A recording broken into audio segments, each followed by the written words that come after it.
It's Monday, and you know what that means. It's IndyCar night on iRacing. Hello again, everyone.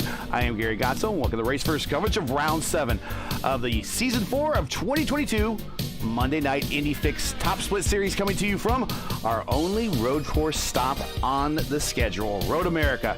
As always, joining me for expert analysis in the booth from the NHR Esports team in the Lionheart IndyCar Series, presented by Butt Kicker, is Stephen Larkamp. And also joining us, he's a regular participant in the IIS, and occasionally you'll see him driving stock cars as well, as Justin Petschauer. So, fellas, despite this being the only road course race of the season, we see a pretty tight field here overall because, well, drivers seem to love Road America, and even more so, drivers seem to love Road America in the IndyCar. Why does this pairing work so well here?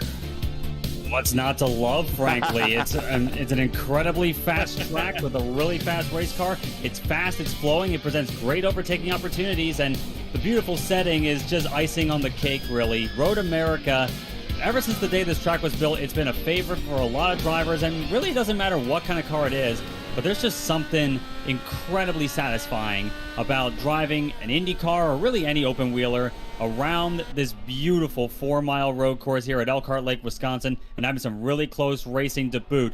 And that's saying also something about the drivers, too. Of course, this series, we mostly do oval racing. This is the only one of the season. We've usually had 2 road courses in the past, but this being the only stop on the road courses, you would think that some of the drivers would be caught out by this. Not so. A lot of the drivers here, they love road racing as much as they love their speedways, and we're seeing a lot of road course talent out here tonight as well, including a lot of regulars who really can cut their teeth on both of them.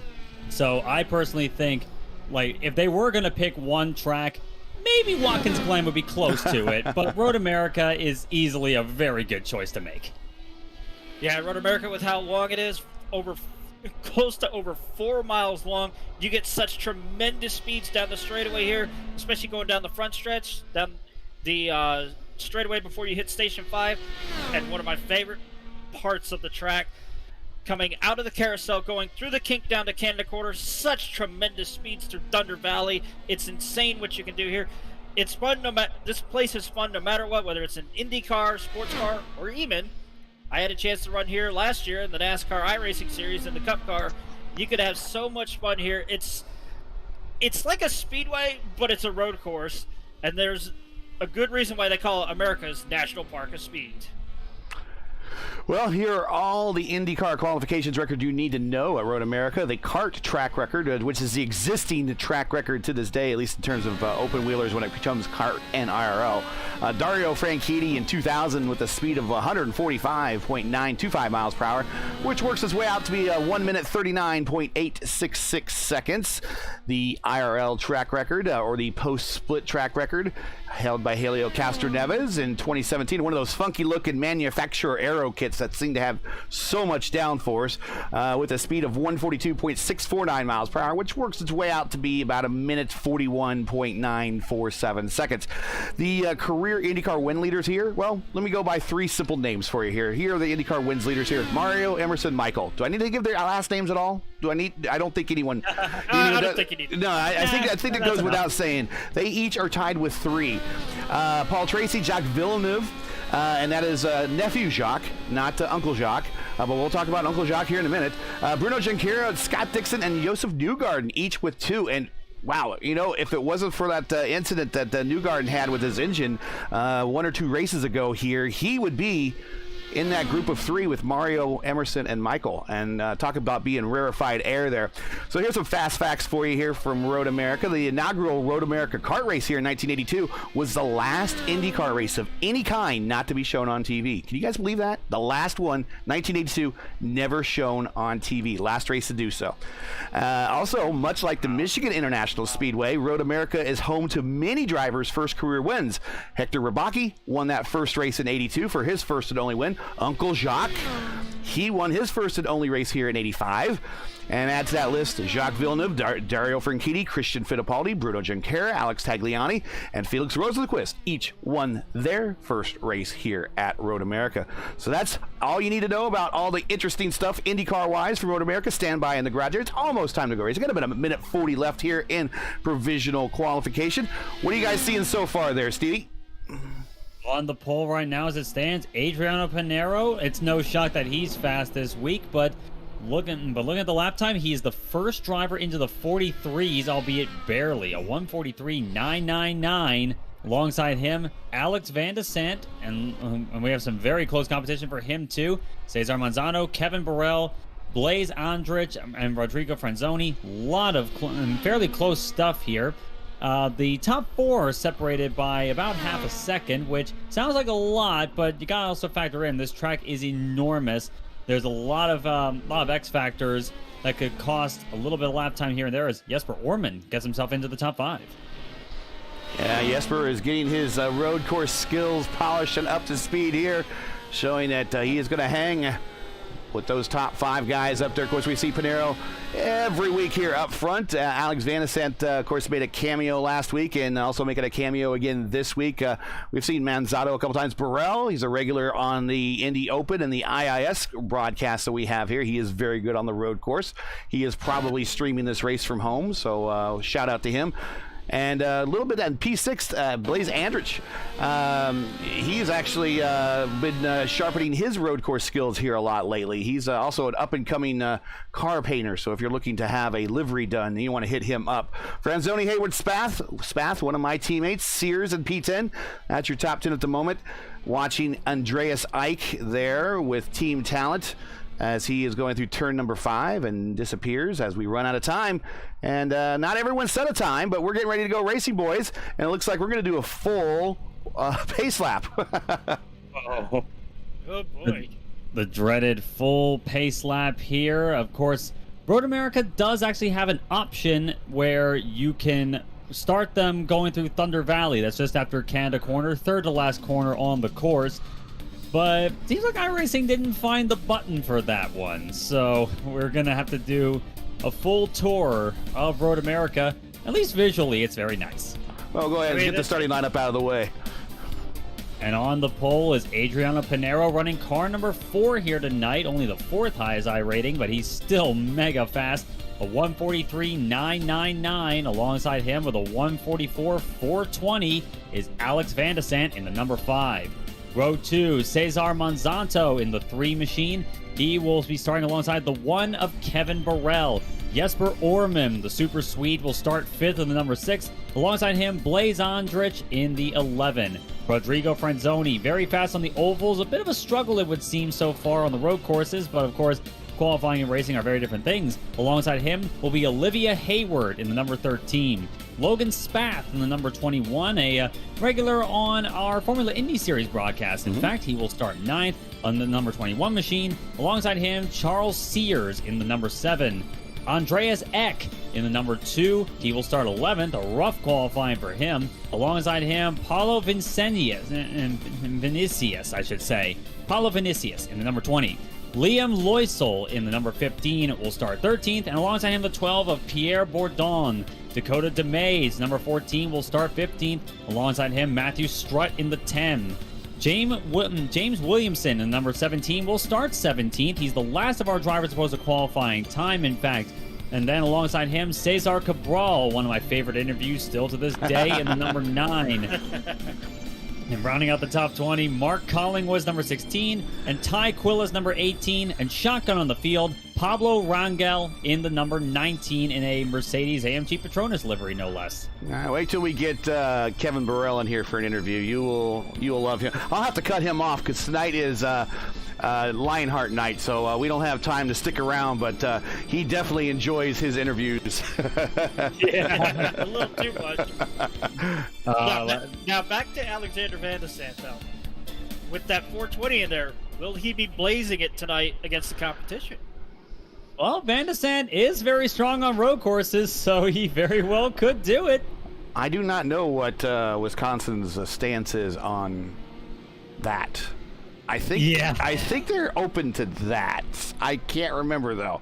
Not that I am an expert of that by any means, but when your other option is cheap beer, I mean. Well, we got the rare case in Indy Fix where we're running the track map. In case you're not very familiar with the layout of Road America, many long straights got the carousel basically turns 9 and 10. The long backstretch with the kink, which is 11 to 12, that takes you down to Canada Corner. The front straight going uphill, 14 to 1, and then 3 to 5 is a pretty steady. There's a little kink there. They call that turn 4. Go figure. This is one of those weird courses.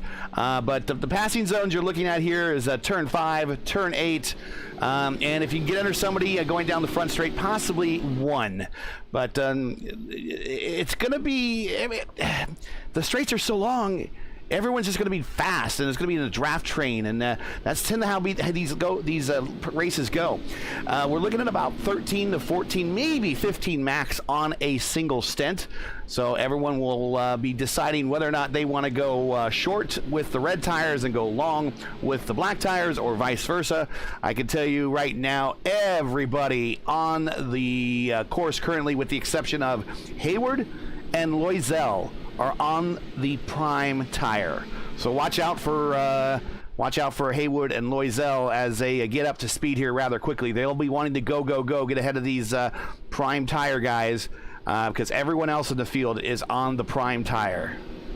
Indeed. So you're going to keep an eye out for the 13 machine, Olivia Hayward, and the 15 of Liam Loisel starting 8th and 13th. They're starting on the reds. These are going to be the money laps for them, getting whatever position they can. But everyone else is going to be going for a long opening stint, trying to max out their fuel and max out the length of their tire stint here, and then go for a short blast at the end.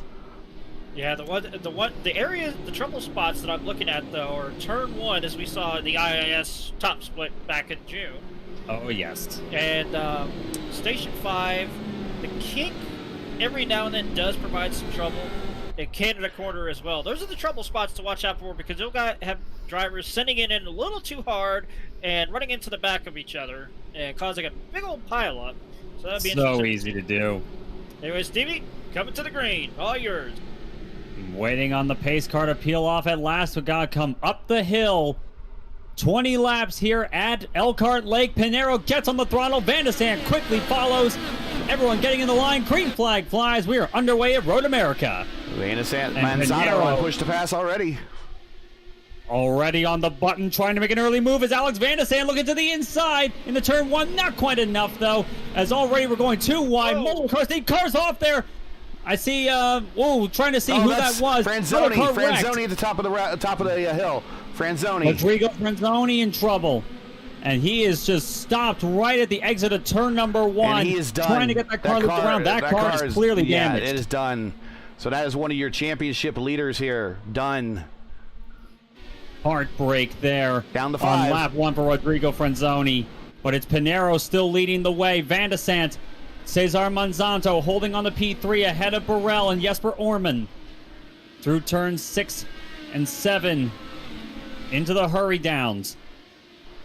Pinero has a pretty stable gap right now to Alex Van de Sande. Van de Sande, a little bit of a bobble there going through turn number 8, and now to the carousel. Long, fast flowing right-hander.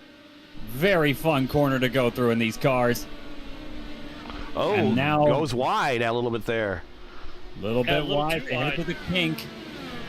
175 miles an hour going through the kink there. That's how fast this place is. That's the site of Catherine Legg's vicious wreck there. That car all but disintegrated. Yeah, amazing that she was able to walk away from that. She walked away, yeah. Ooh, very wide there by Pinero. Yeah, they're using that access road there. Yeah, now Van de Sande starting to come under pressure from Cesar Monsanto, but it's going to be Adriano Pinero leading at the end of lap 1. Very solid start thus far for the number 4. Yeah, some would say he jumped the start there, but he knew exactly what was going to be happening going into turn 1, and he said, haha, bye-bye. Yep, the leader basically has prerogative for the start. There's no set time. You don't have to go when the green flag flies. No restart zones, nothing like that. You got to wait for basically the pace car to get by the cones, basically. That really is the only factor there. You have to wait for the pace car to peel off, but otherwise, it's your call. And speaking on the point I mentioned before, the red tire runners, Olivia Hayward already up to P6, a very good start for her. And Liam Loisel also up one more spot. He's got around, he's ahead of Dakota DeMaid, Blaze Andrich as well. He's up to 12th position. Yeah, Blaze must have had an incident on that first lap. He is down a spot. Cesar Cabral just retired. He is out now, so we now are down to 19 cars currently still running on the racetrack. Blaze Andrich down 8 spots, so he must have had some difficulties there at the beginning. Yeah, he actually got forced off going into coming out of turn 1 there. Here's Pinero coming down to Canada corner. And also, Cesar Cabral is having a connection failure. That's why he's out of the race. All right, Cabral connection failure. That is very unfortunate. Right out of Canada corner, one car gets loose off of the corner there, gets onto the kitty litter and goes all over the place. That's Logan Spath. That's Logan Spath in that. I think he's leading that group. We have Dakota DeMaid there. Andreas Ike. Blaze Andrich is in that one as well. But up the hill they go. Logan Spath under pressure now. Side by side down the front straightaway. That's Liam Loisel already trying to make up time on the red tires. He's already up to 9th position. Beautifully played right now with the number 15. He gets the pass done into 1. Yeah, Pierre Bourdon was none too happy over the radio over that little schmozzle there. No doubt about that. I saw his front wing was gone. I'm not certain what happened to the number 12. I think you had a better view of it, Justin. One car got forced off into the kitty litter in Canada corner. Back end snapped loose. He slammed on the brakes to catch it, and it was just a massive checkup. Oh, hearing on the radio, Paulo Vinicius is off, out of 7th place. And it was almost contact with Olivia Hayward. Great save there, Button, and great dodging there by Hayward. But Vinicius off the track trying to gather it back up. He's lost a ton of positions. But Road America, it's a very fast track, and fast tracks have a reputation for being a bit easy to figure out. But Road America certainly has a few tricks up its sleeve to catch even the best of us out. Yeah, he's got a little bit of damage there. He got into the backward just barely, though, and went off the track going through turn 6. Ike on the inside of Spath in the Canada corner getting the position. And it looks like Blaze Andrich is going to try to follow him through. Yeah, and he does. Close battle here. Logan Spath. Spath seeming to have a few trouble right now. That's Mark Collingwood. He was wide in the William Mitchell area. Yeah, Mark Collingwood in the 16, slow there. I think he actually had some contact with the number 20 of Vinicius. Vinicius was trying to let everybody by because he had damage on the car, and I don't think Mark's too happy. He comes on the pit road now. Too early, really, to be able to go all the way to the end here, but I think he had damage. There was a bit of a checkup there. Paulo was trying to let them go, and it was a big old checkup there, and Bill Say goes, it was not a good night for Collingwood in the Colton Herta scheme there, coming out of Canada corner. Yeah, Mark Collingwood just not really able to avoid that one, and I get that Vinicius was trying to let everybody by, but you gotta play your cards carefully with how you do that. And he was talking over the radio, trying to tell everyone, hey, go by and buy me. I've got damage. But Pinero... We also had Logan Spatz running off track, coming out of Hurry Downs before the carousel. So a lot of guys going off track here, not having a good day, especially with this cloud cover that's just come up out of nowhere. And it's not exactly a very wide race course. But there are parts of it that are wide that you could get 3 cars in if you wanted to go 3 wide. The front straight's one of those right here. We're watching Pinero start lap 5. We're about a lap or 2 away from the window opening to get to the finish. Actually, it's probably open now if you really, really want to save. It's a big question mark at that point. 15 laps seems to be the number here. And, of course, saving fuel is really hard to do properly at Road America, not because it's hard to actually save fuel in terms of technique, but because the track is so massive that saving an extra lap of fuel can really cost you a lot of pace. And with a field as fast as this and a strategy as clear-cut as this especially, I really don't think that's a risk that a lot of these guys are willing to take. There goes Charles Sears going past Olivia Hayward there, going into Station 5. A nice executed pass. Locks up the brakes just a tiny bit there. Allows for Olivia to catch up just a tiny bit, but not by much, and he gets the pass done. Yeah, that turn at the top of the hill is so blind. Yeah, it really is hard to get your turn-in point, especially there. And what I'm seeing possibly with this battle between Hayward and Sears, the red tire seems to be starting to fall off at this point. So I would imagine that Hayward and Liam Loisel, it's right behind. It's right behind this battle, as a matter of fact. Yeah, they're going to want to come in pretty soon, I would wager. Loisel actually lapping quite a bit quicker than Olivia Hayward at the moment. And we'll see either the end of this lap or possibly the next one whether the 13 and the 15 make their way down pit road for their early stops. And not just the turn-in point for turn 6 after Station 5. It's also your braking point that you have to almost remember lap after lap in a rhythm-like way, because it's such a blind corner that it's like you have to predict where you're going to go. It's almost like the Nürburgring on the Nordschleife. Kinda, yeah, and I've even, of course, I've heard Roman Grosjean ask if he would compare Road America to Spa-Francorchamps, and in some ways I would say yes, and I think he agreed as well. Spa's, of course, got a few challenges in and of itself, I would say, as a driver. Nürburgring, a bit Nürburgring-esque in a way, but I don't think it's entirely true, but the Nürburgring is just a whole different animal in of itself anyway. To quote the CEO of iRacing in the Nürburgring video that he released back in 2015, with the Nordschleife, but you're learning 5 circuits in one setting. Pretty much, yeah. And one of them would be Road America, I would think. Yeah, it looks like, from what I'm seeing here, it looks like Charles has burnt his tires up just a tiny bit because he was a little loose. He got a little bit of understeer coming out of turn 6. Charles Sears, who moved himself up to P6 right now, and up 4 spots. About 2/10 off of Jesper Orman in front of him in P5. But Hayward losing ground right now to Liam Loisel in the pack behind her. I definitely think, especially since the pit window seems to be open, I think she would want to come on the pit road pretty quickly here. She's probably going to extend that run because you only, like you said, you only get about 14, 15 laps here. With this being a 20-lap race and a 4-mile circuit, try and stretch it out almost to the point you almost want to run it dry. That way you can go to the end. Quite possibly, yes, but it really depends on how long you're willing to do it here. Loisel and Hayward both stay out.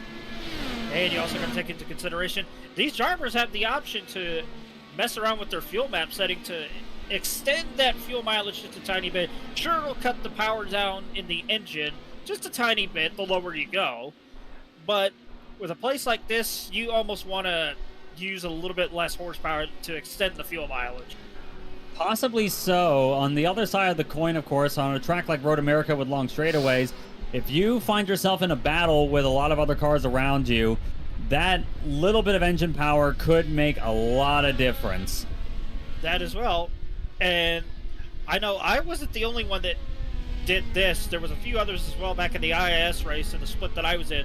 We basically pulled a Scott Dixon, and that was just going into the corners, just let off the throttle, let it coast in, get on the brakes, and it saves it a little bit more fuel when you mess around with the fuel map setting, but it's all up to driver preferences, whether they want to go balls to the wall or play it, nice and conservative. Indeed. As speaking of which, we got a battle coming on for 3rd position. Kevin Burrell starting to close right up to the back wing of Cesar Monsanto. And I'm getting word Olivia Hayward is going to be coming in at the end of this lap, so she stretches it out to the end of lap 7.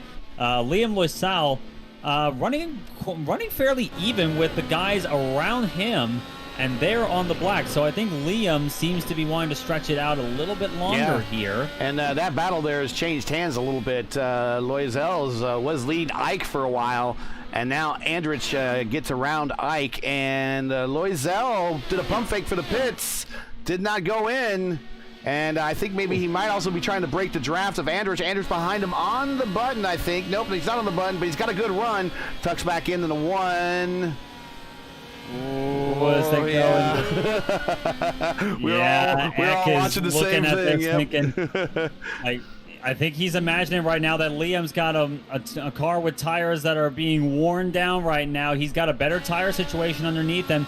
I think Andreas wants to get this pass done before Loisel comes in for his pit stops.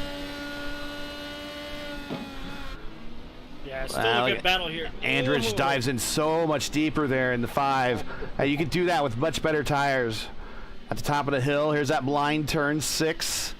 And you come down to 7. You can take 7 at a fairly good pace, almost 100% throttle, not quite. Not very wide exit there. Setup here. Yeah, you can. Then you come down to 8. It's another passing zone. Andrich has his nose right on the attenuator. Now we're into the carousel, which makes up turns 9 and 10. He's leaving the inside open. Andrich able to get clean air on the nose through the carousel. It helps him on the exit. Through the kink. Keep your wheels off that dirt area, otherwise you'll bring the back end around. And no push to pass yet, but he's going to try to get him on the inside, going to the can of the corner. No. No push to pass, but he's playing it safe there. Yeah. And here's something to consider. No push to pass used in that one, but Blaze was still doing nearly 195 miles an hour going into Canada corner. Oh, and then Loisel got loose on corner exit there of 14. Here he comes, looking to the inside, side by side down the front straightaway. Blaze Andrich. Looks like he's going to clear him before they even get to turn 1. Yes, he does. That's a good pass. Good pass. Very good. Executed. Cool, calm, and collected. Blaze Andrich trying to recover from an earlier off up to P7 as it stands right now. Next up in his line of sight is Charles Sears, about 3 seconds ahead. Meanwhile, I'm looking at this battle now for 3rd position. Kevin Burrell still hounding the rear end of Cesar Monsanto. He's applying that pressure there. I wonder if he has an intimidate button set to his wheel or something.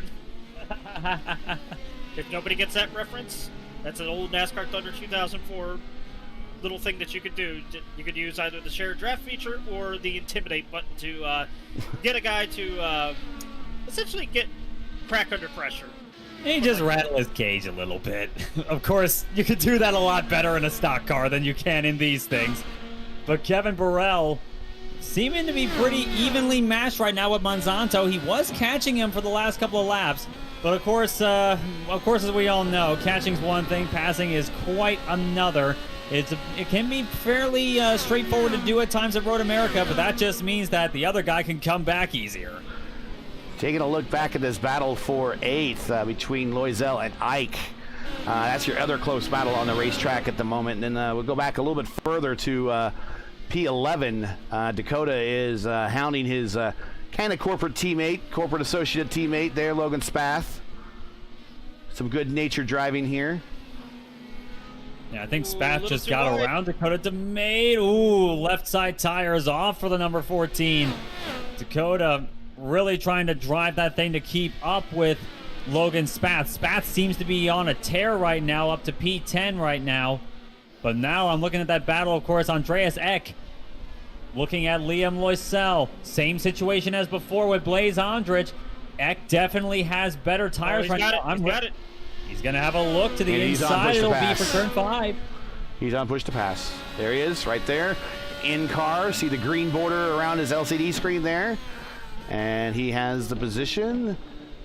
Clears him quite handily. Of course, Loisel trying to get the cutback, looking to the inside for turn 6. Not quite enough this time, but this might be a good time for him to pit then, considering that there's no one behind him at the moment. Yeah, I'm actually surprised that Loisel has decided to stick with the Reds as long as he has. I would have come in a few laps ago at this stage. I probably would have come around the same time that Olivia Hayward did.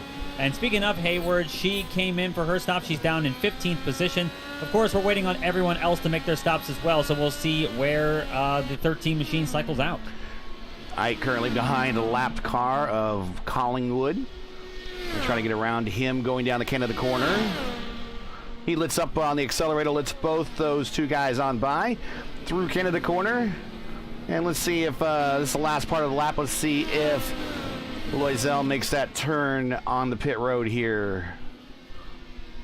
Coming through 14. Eck continues to pull away from the number 15. Yes, he does. Loisel does make that turn down pit road. So splitting it Very even long there on the pit tire road. strategy. Probably not the optimal strat, I would think. I think those tires fell off quite a while ago. But Liam Loisel coasting down pit road at 45 miles an hour, and this is a very, very long pit road too. Yeah, now in real One of the IndyCar longest racing, season. real IndyCar racing, that this is a two-stage pit road actually, where you go down to a, let's say speed 1, and then you get to another set of markers, and you got to get down to a speed 2, which is what you would run through the rest of the pits. Not the case here in iRacing.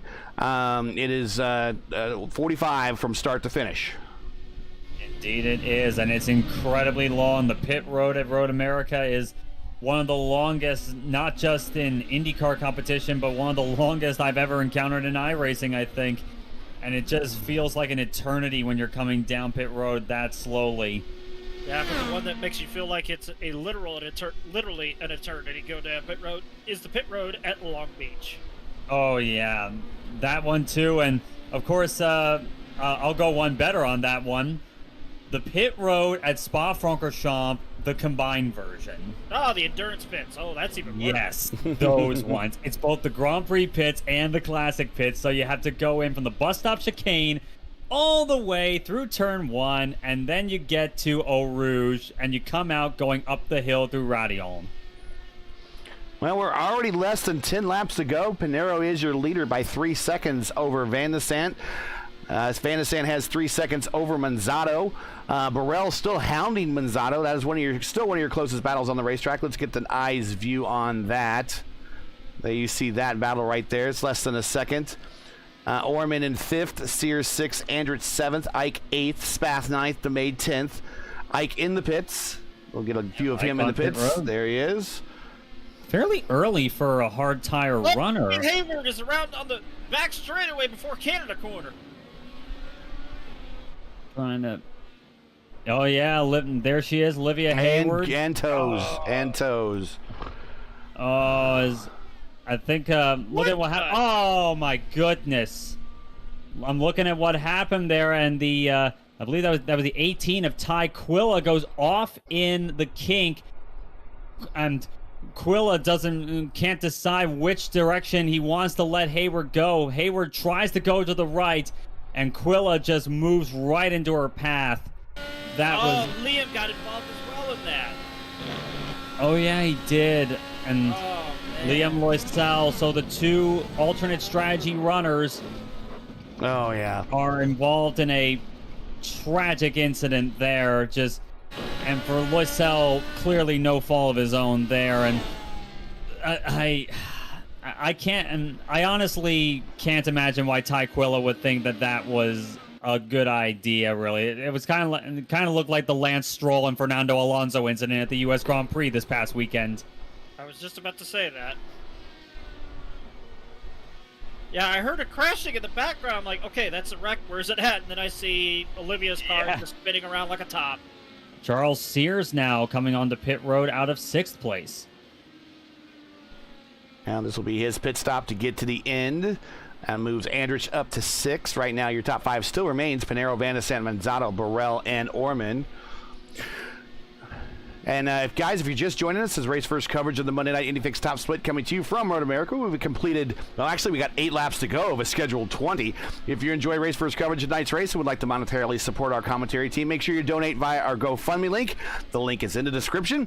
And for your convenience, so you don't miss out any track action, you can donate right now. So listen to our call to the race. All you have to do is right-click on the link in the description, open the GoFundMe page in another tab, and make your donation. When you're done submitting, Just close the tab, and you'll be back right here with us. It's just that easy. We thank you very much.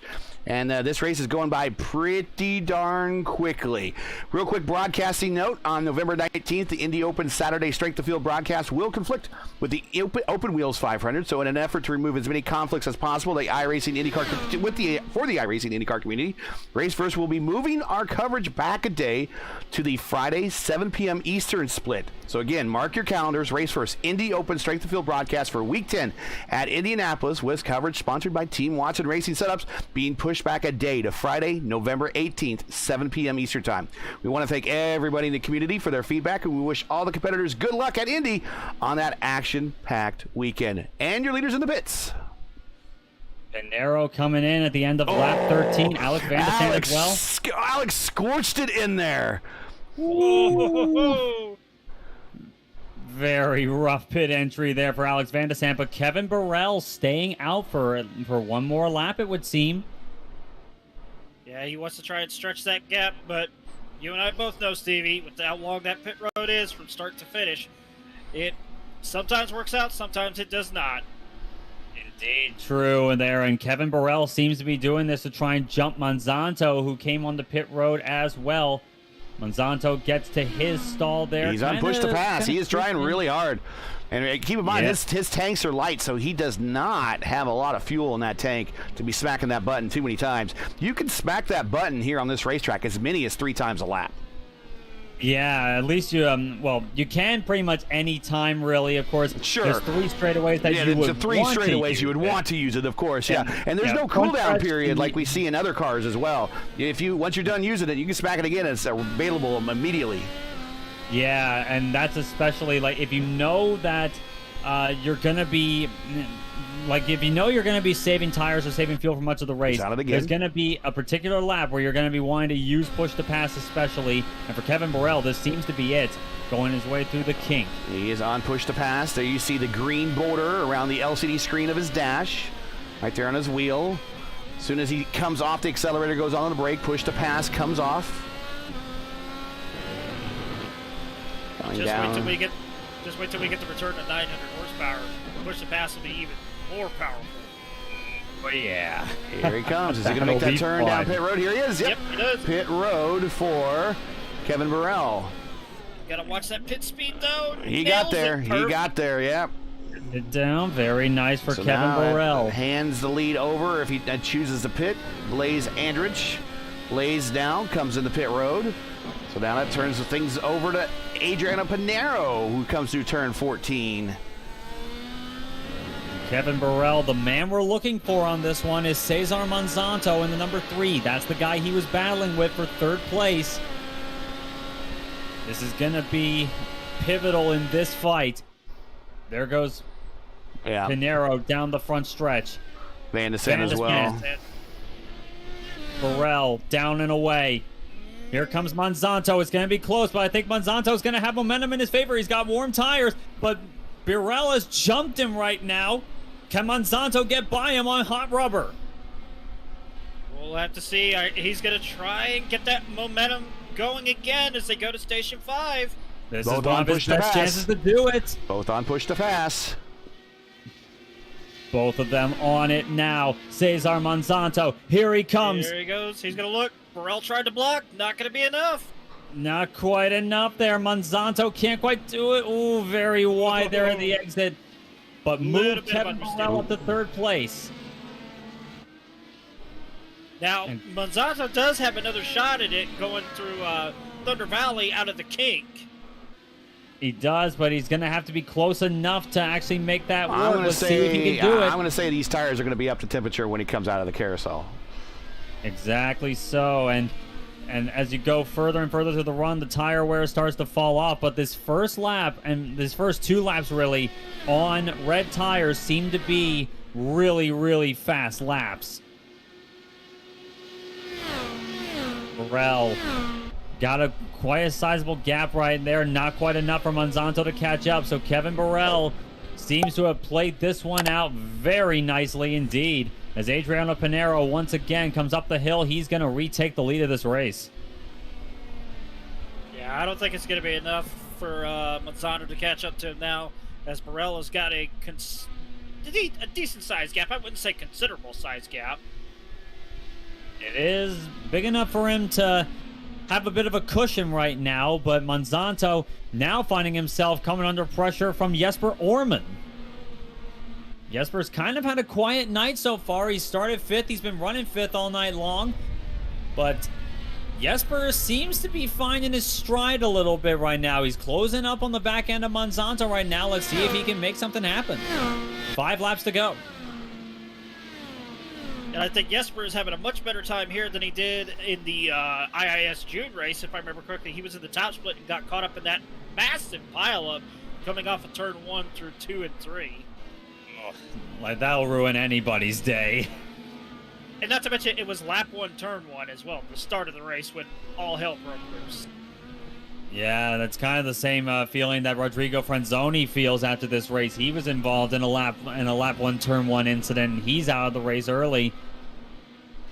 But Jesper Orman, last lap by, he was about 8/10 faster than Cesar Monsanto.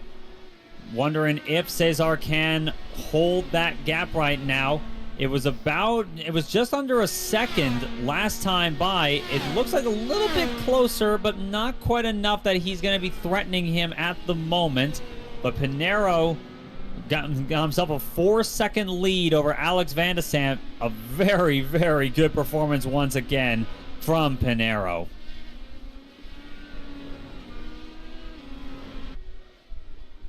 Yeah, Van de Samp, he said he was going to try and go for the win, but I don't think he's going to be able to catch Pinheiro, because Pinheiro, he's in a zip code of his own right now with how good he's doing.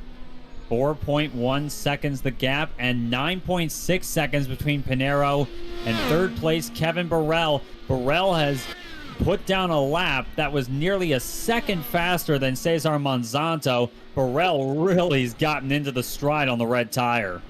Yeah, I think that 144.4 is the second fastest lap of the race, I believe. 144.3, Pinheiro, that's the purple lap so far, I believe.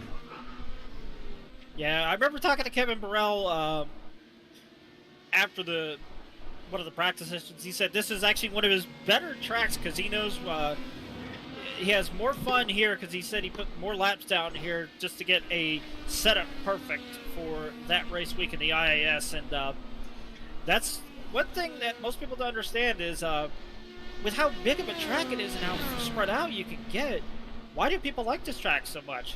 Because it's a mix of high speed and challenging at the same time.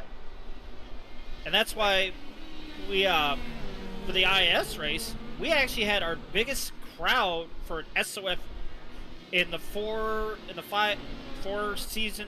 season history of the iRacing IndyCar Series, because this is one of the most perfect combinations, to quote the late great Bobby Unser. This is the most perfect track and the most perfect car combination anywhere, whether it's real or the virtual world. I personally will agree with that one. That is, like, that I honestly couldn't have said it better myself. Road America in an IndyCar.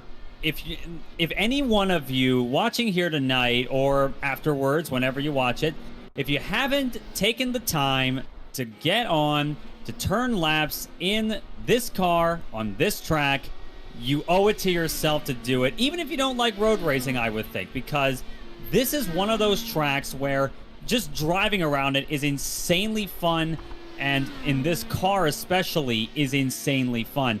And another thing also, to kind of add to the point that Road America is awesome, when you do it here in smaller open wheelers like USF 2000 with the old Pro Mazda, now the Indy Pro 2000, well, if that series had any participation, sorry not sorry, but or even Formula Renault 2.0s or F3, the racing in those cars, it can be a pack race in of itself. I've had some of the closest finishes in iRacing, period, in low-level open wheelers at Road America, and it just makes that perfect combination all the more better for people that only look at the gaps and say, well, the racing wasn't that close, but it can be that close. Even in Indy cars, we're just seeing a an absolute clinic right now by Adriano Pinero. That is really what is sealing the deal here tonight. There was also, and Sam Posey also said, well, not Sam Posey, Bobby Unser also said that in terms of the most perfect oval in the world, excluding Indianapolis, Oh, yeah. is another one that's also in the state of Wisconsin, just a little bit down south, the Milwaukee Mile. And I'm pretty sure Bobby Unser would have told Posey to shut up as well. Yeah, that is what I mean. He probably would. Yeah. Well, the funny thing is, IndyCar back in 2010 did upload the dirty broadcast, as they call it, to where you can actually hear the banter between Sam Posey and Bobby Unser. They uploaded the 1995 Milwaukee race in its entirety. So if you wanted to listen to some fun banter from back in the day between those two, it's up on the IndyCar YouTube channel. Just look up 1995 Milwaukee race. Yep. That's something I ought to see too. And as much as who am I to argue with the greats out there? But I'd have to humbly disagree about best oval. But then again, those of you who know me well enough, you know what my favorite oval is besides Indy. You can accuse me of being biased, but Pocono is my main oval, man. I would be biased too, saying Phoenix is one of the best ovals around, but I'm talking about the original one. Yeah, I'm about to say, not the Jesper Orman. Orman overcooks it through turn number 8, gathers it back up there, but that is a lot of time lost. We were just watching him. Let's rewind there a little bit there and see what happened. We just had eyes on him, and we went back up front. Yeah, it's just a little deep in there, just a little deep in the braking zone. Yeah, a little bit of understeer there, runs off. Kept it straight. That's the key thing. Kept it straight. It's real easy that that back end could have come around. Yep, that's the key here when you go off here. One of the main things I'll always say, don't panic. Just get back on the track once more. White flag in the air for Adriano Pinero. There's a couple Indy 500s out there in the early 90s. I think somewhere between 90 and 95 where Bobby undressed Posey a couple times on live TV as well. It was pretty funny. Posey, I was never a Posey fan, and they called him the poet laureate of racing or whatever, and I was just like, I wanted, whenever they start the show and he would do one of his little soliloquies or whatever, I was just like, come on. I just fast forward, get to the real racing and stuff. The last person I really want to hear is the poetry of Sam Posey, but Bobby made him eat his words a couple times. I know at least in a couple Indy 500 broadcasts. Posey drove IndyCar, but not nearly as much as he kind of gave the expertise that he was, and Bobby really let him have it on a couple of them. It kind of makes me wonder what you think now the front straightaway at Lime Rock Park is now named in Sam Posey's honor. Just weird people in Connecticut. Hey, my mom was from Connecticut. Not that part of Connecticut. yeah, we're not talking about Waterbury here. But halfway through the lap here, down the kink, down the back straight, coming in the Canada corner for the last time. Adriano Pinero. Make it look easy. Just makes it look easy. The guy, of course, we know is a demon on ovals, but he's also a demon on road courses too. And this has really just been an absolute clinic tonight. Adriano Pinero through turn 14, up the hill for the last time. Pinero gets the win in Elkhart Lake. Followed by Alexander Van de Zandt in P2. Who said he was going to go for the win? Well, he always says he's going for the win. He's always going for the win. I think he has a hot key on his wheel that says that he's going to go for the win. Burrell, there's our chance to get Burrell in the booth. He gets the third step of the podium, and Zotto there. Jesper brings it home 5th. Sears with a great top 10. He might be out of gas. He is out of gas. He is out of gas. Sears is out of fuel. Blaze Andrich gets by him at the end for P6. Wow. Here's Andreas Ike. Ike gets 8th. Loisel coming up the hill will get 9th. And Dakota DeMaid going to get a top 10 out of the road course here. And Pablo Rangel from dead last to 11th. That's 10 spots gained. Yep, 10 spots, yeah. Matthew Stutz just finishing up the last portion of his lap, coming in the 14. And Pinero doing some donuts right now, right next to turn number 5. Logan Spath will finish 13th. And the last car in the lead lap, our resident French Canadian, who still every year says that the Canadiens are going to win the Stanley Cup, and they almost got close to it, but didn't happen. Mr. Pierre Bourdon in 14th. Dream, can't we? Hey, I'm a Winnipeg Jets fan. Had we not gotten put out of our misery by the Golden Knights, let alone being run out of gas against the Nashville Predators in 2018, Winnipeg would have taken the Stanley Cup that year against the Capitals. Just imagine being a Flyers fan like I am. My condolences. Thank you. I very much appreciate that. And Stevie, go ahead and round out the rest of the field there. Pierre Bourdon, Ty Quilla still kept it on the track. Mark Collingwood, Hayward, Vinicius, Williamson, Cabral, Rodrigo Franzoni, sadly out. Both of them out on lap 1, sad to say.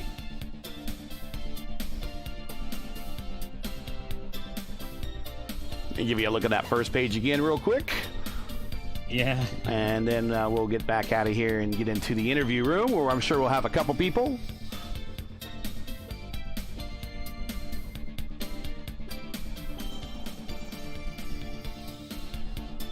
I believe we already got 2 waiting, and yep, it's our resident Mr. Long interview session.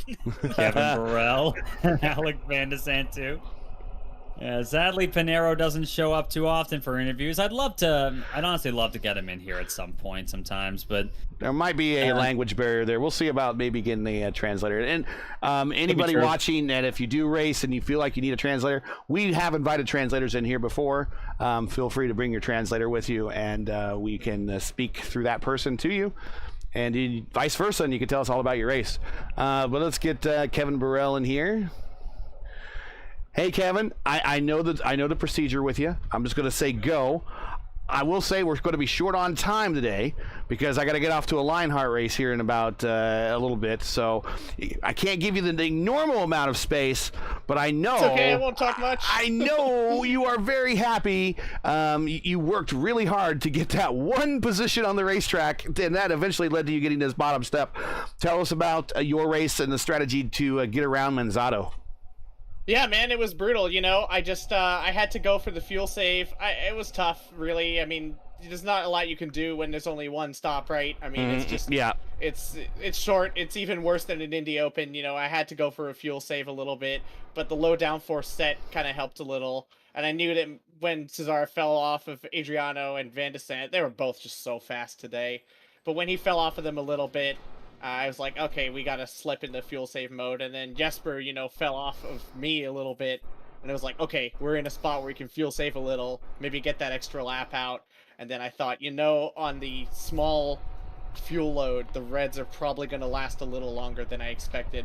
I might just be able to make it work. I thought about just not swapping tires at all, not even taking another set of primaries, just, you know, doing a splash and dash. That was another good option, I think. But, in the end, I went for the Reds. Thought I felt comfortable on them. You know, the setup was understeer hell today anyway, and I just burned my push to passes and came out ahead of him, and I was like, "This is it, all right," you know. And then managed to hold my own barely, and he fell off a little. I think the low downforce made it pretty hard to follow today, so.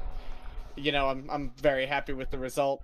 Maybe, you know, I was pretty busy with some other leagues and stuff this week, and it was a really fun race anyway, and I'm glad, you know, we had a good group of guys in here, and yeah, it was fun. What can I say? Thanks guys for doing the broadcast and everything. It was great. It was a blast. Oh, no problem. Guys, got any questions for him?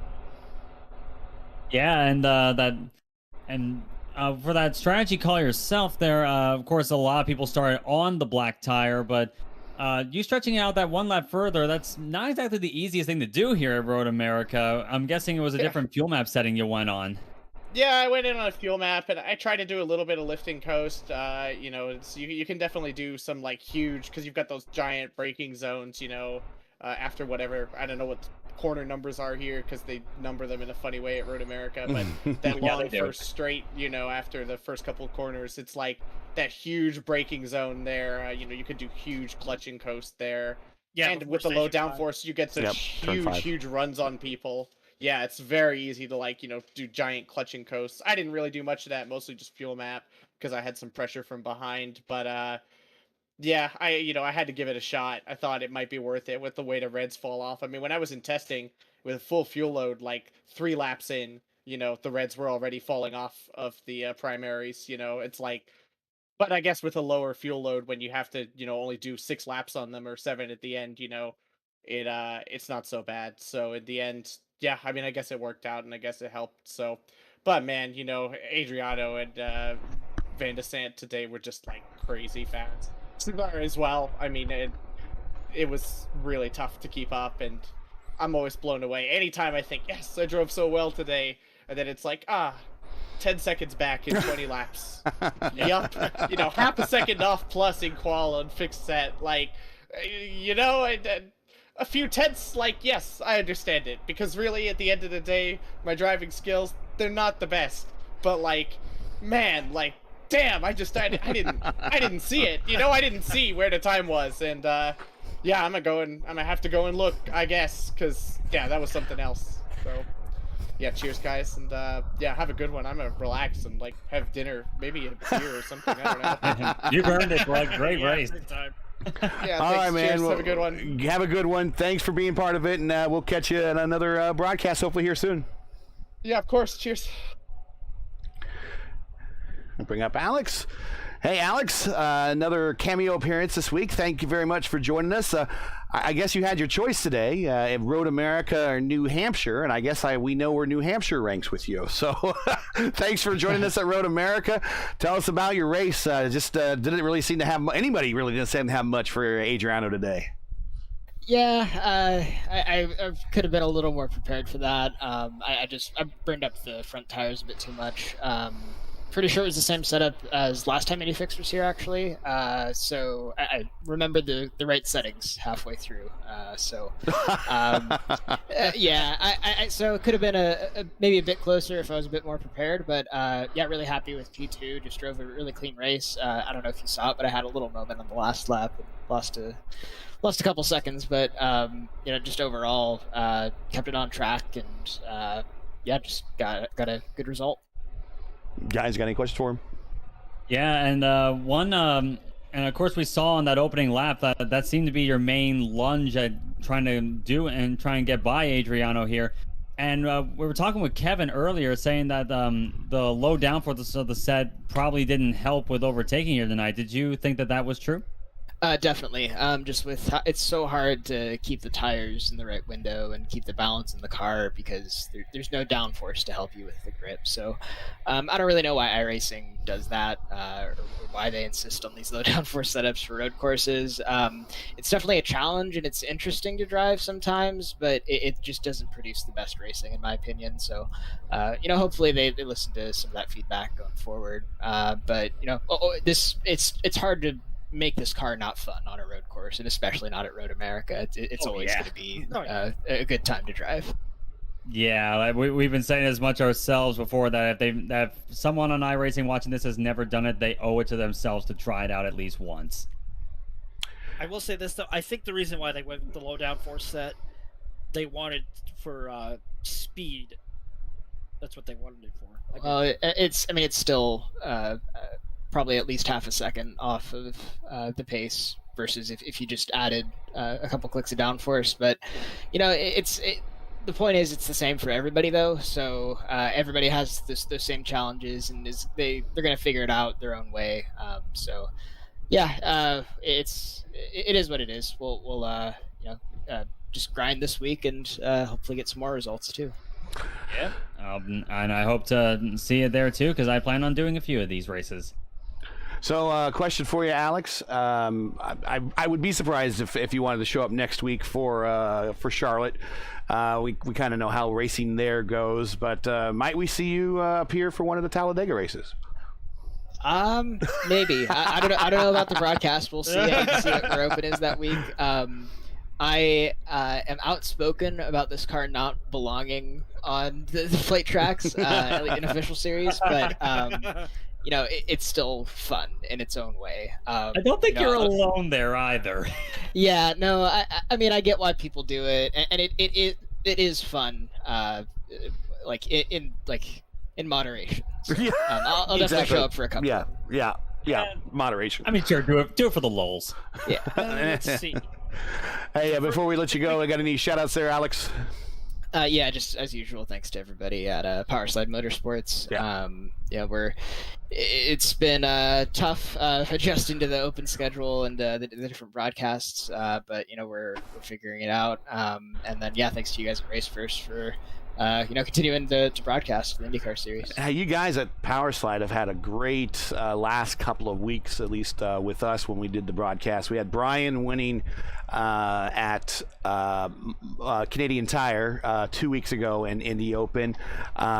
Blocker and Porcelli dueled down to the absolute last lap inches at Phillip Island on Indy Open on the weekend. Of course, you get yourself a podium here. So good showing by the whole team as a whole. So Powerslide shows are why you guys are among the best. So congratulations, and maybe we'll see you in the future. Yeah, thanks, guys. Yeah. Before you go, Alex, you were asked about where Indy Open is the week of Talladega. They're at Barber. Oh, yeah. Ooh. I know. I'll probably be doing Barber. I know where Alex is going to be. Definitely ranks above I know where Alex is going to be. Yeah.